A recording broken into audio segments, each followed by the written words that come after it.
Good morning, Knicks Nation. I hope everyone is safe. I hope that you are COVID free. I pray for a double blessing upon those that are out there on the front lines in hospitals and nursing homes and healthcare facilities, working with the sick and the dying and risking their lives every day so that people can live.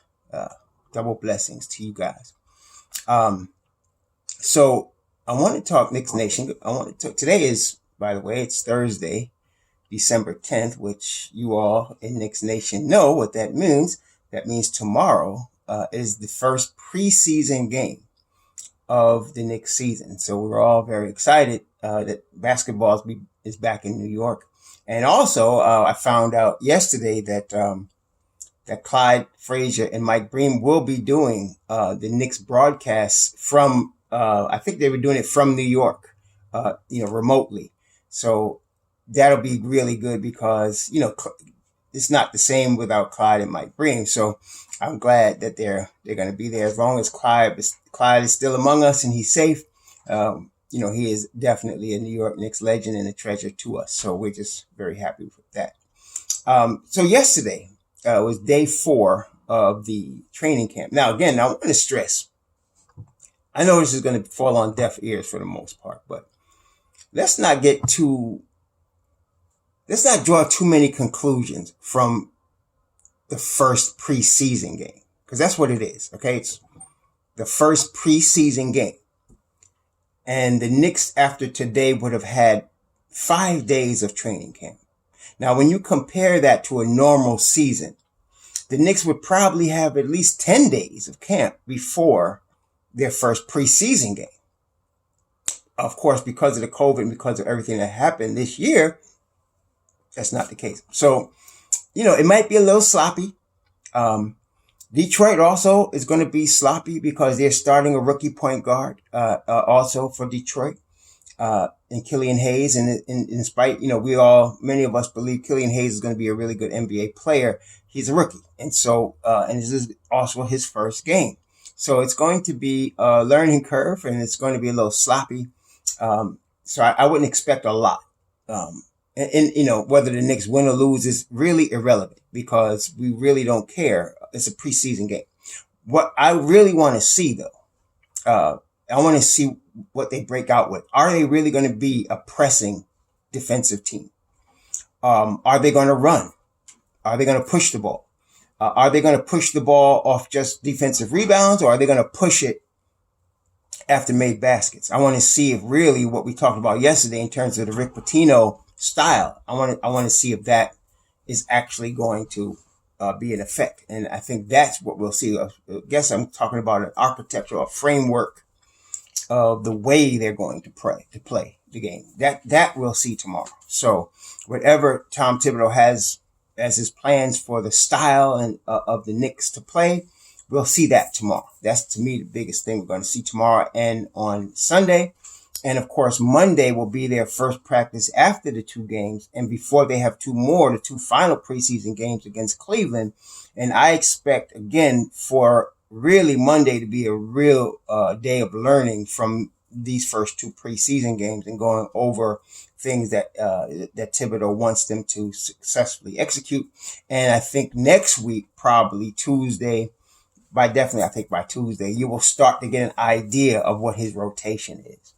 Okay. And so, both his starters and his, bench players. I believe this year you're going to see more time from bench players than you would normally see in a Thibodeau team, because of the style that they're going to play.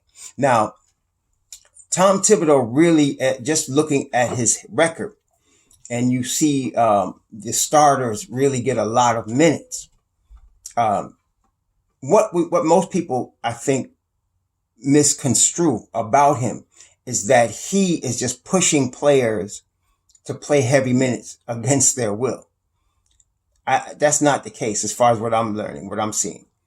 If a player that's a starter and he's part of a core group that Tom leans on, because he does lean on, and he wants to stay in the game, Tom will let him stay in the game. Okay. So it's more about really the player just wanting to stay in the game.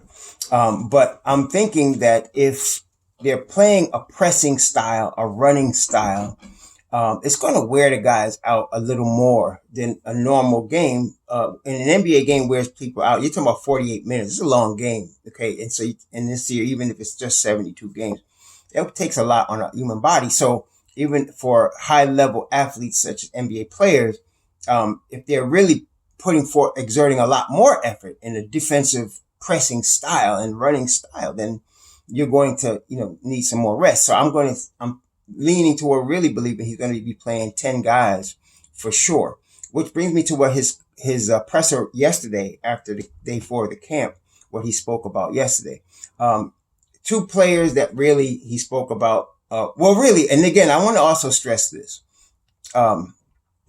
Tom does not volunteer, put it that way, information about the players.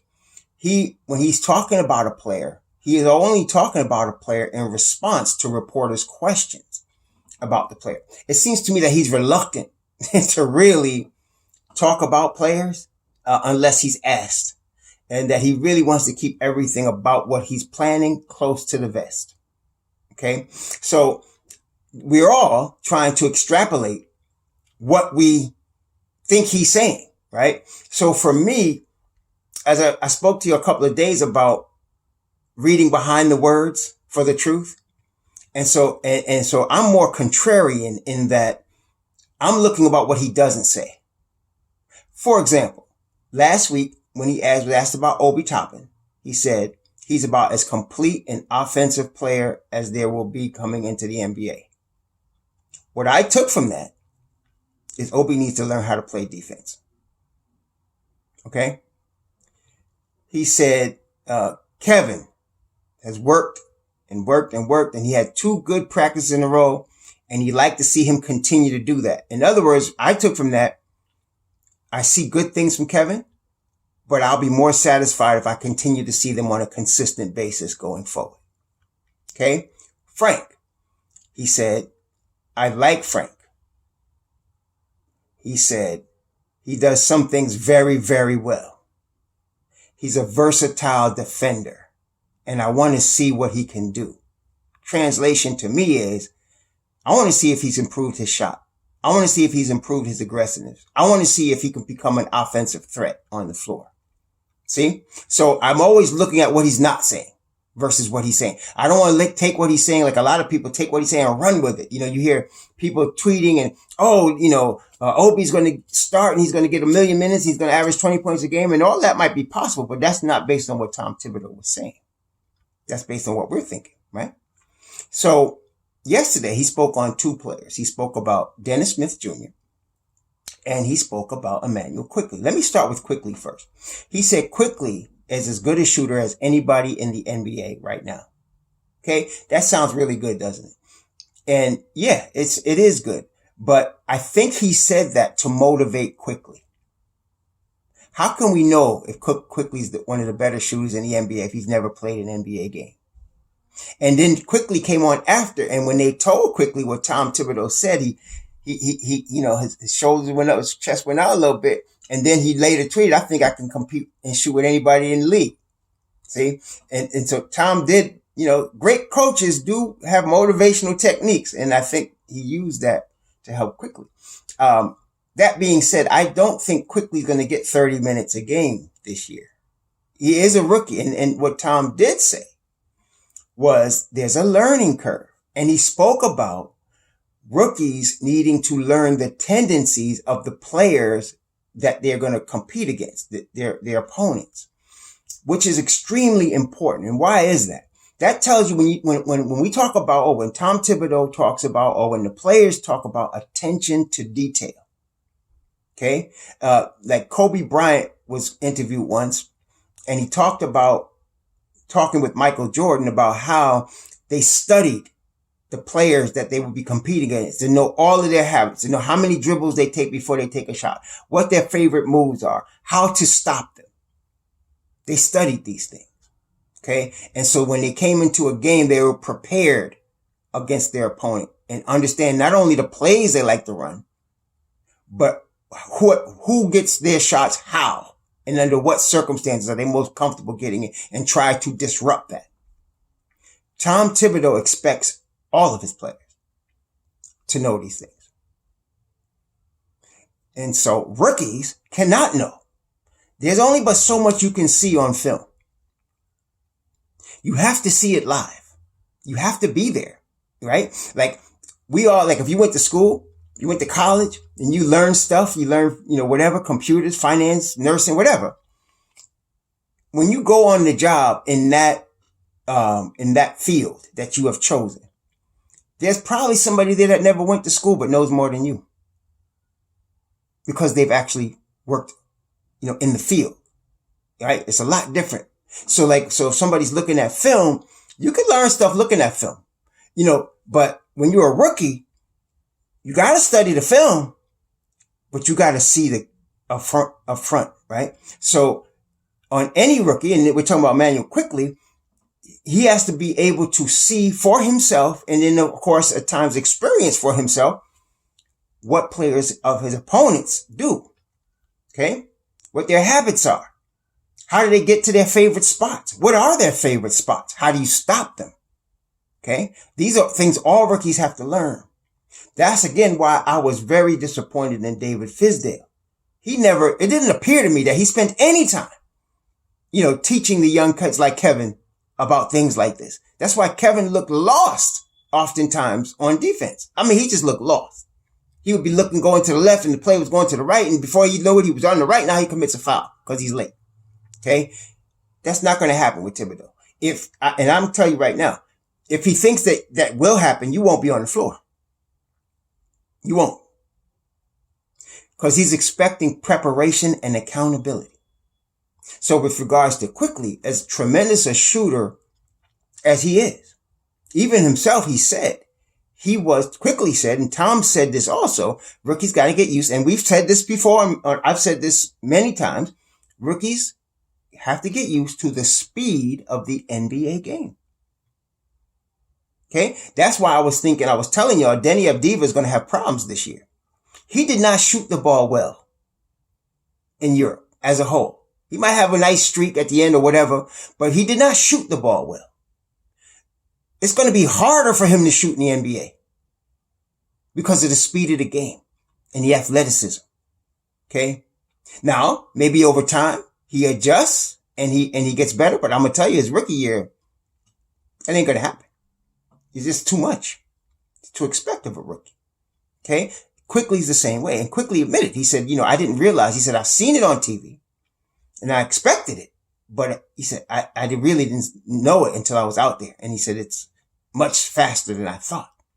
Okay. Because you're going to get a few split seconds less time to get your shot off. A few split seconds makes all the difference in the world between hitting and missing a shot. Okay. You're going to get a few split seconds. I actually once, when Allen Iverson was at Georgetown and they were playing in the tournament, the NCAA tournament, I was fortunate and I had a really good seat close to the floor. And that's where you appreciate, the speed of the game. And that was in Division I, the Georgetown, I forgot who they were playing, but when Allen Iverson would catch the ball, he would first of all, you have to appreciate how fast and how quick he would move to get to spots on the floor that he wanted to be. And when he got there, when the ball got to his hand, his feet were already in position and his knees were already bent. And it was a split second between at that moment when the ball touched his hand and when it was gone. And most of those shots went in. Okay. That's on the college level. It's even worse in the pros. Okay. So Quickley recognizes that. And so every rookie is going to have an adjustment with that, including Obi Toppin. Okay. So that's going to be an adjustment. And so I'm going to say that as far as Quickley's minutes, it depends. It's going to depend on how quickly he picks up, no pun intended, how fast he picks up defense, because defense will put him on the floor and he'll get minutes. Now, like I said, I looked at all 8 years of Tom Thibodeau's head coaching career between Chicago and Minnesota. And the one that got the most minutes as a rookie of all the rookies he had was Josh Okogie. Josh Okogie got 24 minutes a game. as a rookie. And if you know Josh Okogie from Georgia Tech, he's a defensive specialist. Okay. And that's, so it's no coincidence he got that kind of minutes with Thibodeau. Okay. So, quickly, even though as tremendous a shooter as he is, there's going to be an adjustment period for him. And I think the Knicks do have a jewel in this kid. I'm not saying he's going to be a bust, but don't expect a lot in his rookie year as far as him shooting the ball like you saw him shooting it at Kentucky. You know, after this year, he gets used to the speed. He gets used to the amount of conditioning he needs. He gets used to the athleticism in the NBA. And then, of course, this year is a little different and good for the rookies in that, generally, you've heard of the rookie wall. So like halfway through the season, when in college, the season be over, after 40 games, they be done, right? But they just got halfway point in the NBA. So then some rookies, especially those that are in competitive situations in terms of playoff type situations, and they got to play a lot of minutes, they hit a wall because they're not used to that and they got to break through that. Okay. Especially if they rely on speed and athleticism in their game. So that's something that happens as a rookie. And then sometimes if a rookie's very successful in his rookie year, they have what they call sophomore jinx. And why is that? Because the next year, everybody knows you. They've studied you. Okay. And they're more prepared for you than when you were a rookie. Okay. So that causes everybody to usually a rookie regresses a little bit in their second year because of that. Not all, but it happens to most of them. Okay. So quickly probably won't get the rookie wall because this is a shortened season and it's starting late. And he's, like I said, I don't think he's going to play a ton of minutes, but if he plays 20 a game, I think we'll be pretty good. That'll give him enough minutes to go in there and shoot a couple threes for us. But, I wouldn't put too much hype on him for his rookie year. All right. But going forward, that will set him up well for next year and the year after when he'll be more prepared next year because, I think this kid's going to be really good for us, a really good shooter. So, I'm excited about that. He might be our next Allen Houston, type player. And Allen Houston, if you're a Knicks fan, Allen Houston was lights out, so I'm thinking he can do that. The only difference is, of course, Allen Houston was 6'6". Quickly is maybe 6'3". Okay. So it's a little bit different, but, I think we got one here. Now, Dennis Smith Jr. They asked, Thibodeau about Dennis Smith Jr. He said he's working very hard. He said he's being very aggressive in camp. He said he's hitting some shots. He said, and he didn't say he's gotten a lot better. He said his shots he actually said a little better. And he said he's making some good plays. That's the most important thing he said. He said more importantly, he said he's making some good plays. Because with Dennis, well, we all know he's athletic, but IQ-wise, making the right play-wise, he hasn't, done that really consistently. So that was very positive. But what Thibodeau didn't mention, he didn't say anything about Dennis's defense. He didn't say nothing about him improving defensively. He said, we want him to play to his strengths. And this is a hallmark of what I consider great coaches. Great coaches don't try to make players into something they're not. Like when Fizdale came and said he's going to turn an old man into Draymond Green. I forgot the guy that Thomas. He was going to make him into Draymond Green. You just can't make a guy into somebody like that. Okay. And then he started playing Kevin Knox at the 2 because he liked his length. Anyway, you want to play to the player's strengths. So it's obvious that Dennis Smith Jr. is athletic. He can attack, and that Tom Thibodeau say he can get downhill very quickly. These are his strengths. Now, if he doesn't play good defense and Tom likes him, I still don't see him playing, the way like you're going to see RJ playing. He may come off the bench in the second unit. Okay. And that wouldn't be a bad thing. To me, Dennis Smith Jr.'s floor, okay, his floor would be, like I said, an attack dog coming off the bench to spark the team offensively. I can see him. I don't think he's as bad a defender as, say, Isaiah Thomas, right? Or Trey Young. He's not that bad if he puts the effort in and he's got the athletic ability. He just doesn't have the length. Like Frank has 7-foot wingspan. You can't you can't teach 7-foot wingspan. Either you have that or you don't. So, but he could, hold his own. And if he can hold his own, defensively, he can become very valuable off the bench and get us, Nate Robinson type production. If he holds his own defensively, he may not be the starter or play the heaviest minutes at the point, but I'd like to see him, really do that. Like somebody mentioned yesterday how the Knicks have blue team and gray team in practice, and they surmised that the blue team's going to be the starters. And they had, I think it was Burke and RJ and Julius and Nerlens Noel with a blue team and Peyton. And then they said the gray team was Frank and Obi and Kevin, the young players that we have. And they didn't mention Dennis Smith, but I'm hoping he's with that second unit. So, because this year, it's really going to be important to have 10 guys running if they're going to play that style of game. And I would like to see, like, Frank is a plug and play guy, and I'd like to see him with Dennis Smith Jr. and, as the defender, with Dennis Smith being the aggressive offensive guy.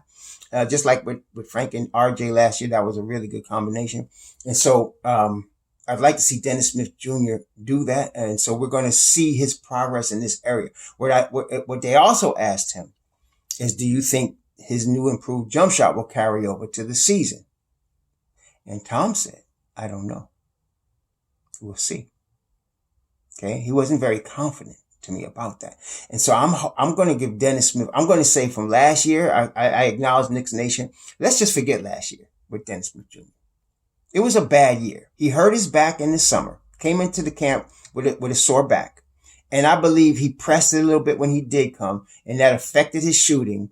And it affected his game. And then his stepmother died. It was just a bad year. He only played, I think he was in 34 games. I think he started 3. I'm just going to take that and just, take that away. Just write that. Let's start off now. Okay. So I'm thinking with Dennis Smith Jr., you start off right now with him and you see what we got. Okay. Whether he starts or comes off the bench, I would like him to really, I'd like to see him play, because if Dennis Smith Jr. fulfills his potential. See, I'm a Knicks fan above everything, okay, as far as these players and everything. So if a guy's going to help us win, that's what I want. That's why, you're tripping about Frank. I think Frank is a championship piece. He will help us win. That's all I care about. I don't care what his style is. I don't care what his stats are. Does he help us win? And that's what I want for Dennis Smith Jr. I don't want to see him, the Dennis Smith Jr. of North Carolina State, where he's all, world athletically and his team is last place. I don't want that. I want Dennis Smith Jr. in a position where he's going to help the Knicks win. And that's why I'm very confident that Tom Thibodeau will put him in the best position to be successful in terms of helping us win. What stats he puts up, whether he puts up 15 and 5 or 20 points, that doesn't matter. Okay. What matters is when he's on the floor, are we a better team? Do we have a better chance to win? Okay. Because we're talking about winning. Okay. I'm not talking about how many all-stars we have, how their stats are, if they make, whatever. No. Can we win? That's what are we going to win?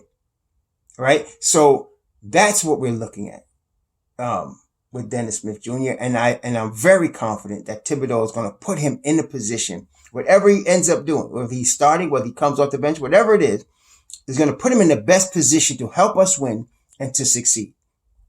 Okay. And I think that's good. And I think they're going to give him the confidence that he needs to say, this is what we want you to do. And I hope that DSJ, we have not heard him, I don't think, in a press conference yet. I think we probably will soon, but I want to see his buy-in, like Kevin bought in, like Frank bought in, like Obi bought in, like RJ bought in. I want to see Dennis Smith Jr.'s buy-in, because if you get all the youth bought in, man, you got something good there. You got something really good. And so I'm very confident that Thibodeau is going to bring out the best in DSJ. And I'm very confident that this year will be completely different from last year for our man Dennis Smith Jr. And I hope he's successful so that the Knicks become successful. Please stay safe. Shalom.